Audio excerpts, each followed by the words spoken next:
Good afternoon everybody and welcome to the Doncaster Motorcycles YouTube channel. For this video I'm going to be doing a chain sprockets on this BMW S1000RR. So chain sprocket replacement, and I believe there's a Venhill clutch cable just arrived to go on it as well. So we've got that to do. It's going to be a time lapse. It's much easier for me to do it that way because then the phone can ring and I can take off and answer that without disturbing the flow of the video. But yeah, so hope it interests you.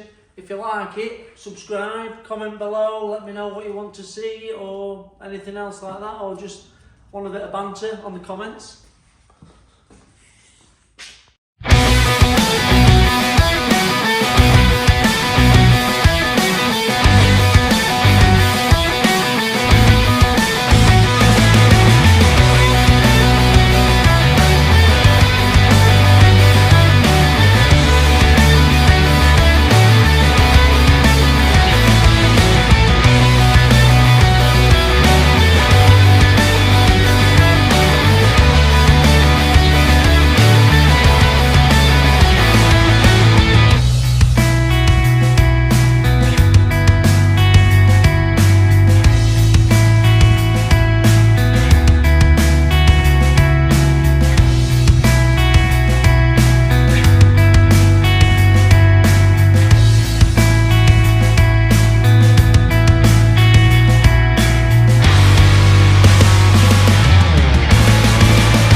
So that was a bit time lapse, but I've slowed it down. It's a normal video for this part. You might have seen in the time lapse that I removed the rear pads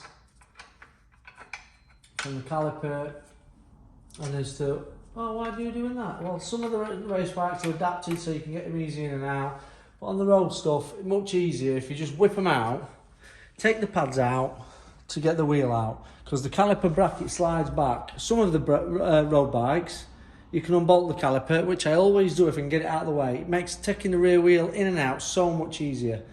But on the more sportier models, they're fixed. So you have to sort of pull the wheel back and then wiggle and a jiggle. Much easier to take the pads out. Take the pads out before you take the wheel out, and then you've less chance of scratching the wheel, and it just makes the whole job a whole lot easier. Anyway, so yeah, the pads are going back in now. And then I'm going to clean the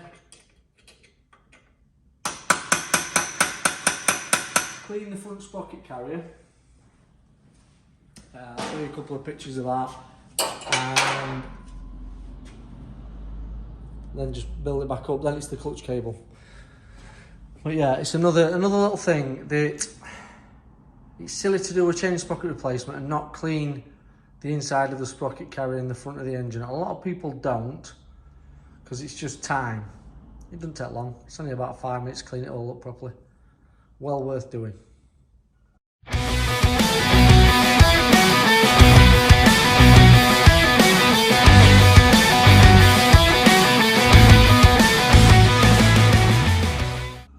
There you go, there's the inside of the front sprocket cover.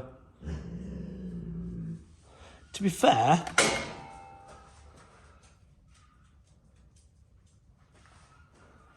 the inside of the motor on this one's really clean, but yeah, I'll get all that gunk and grime off before I put it back on. So there we have it.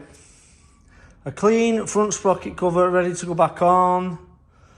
Yeah, we can tell that is a damn sight better and a lot lighter than before. Your power to rate...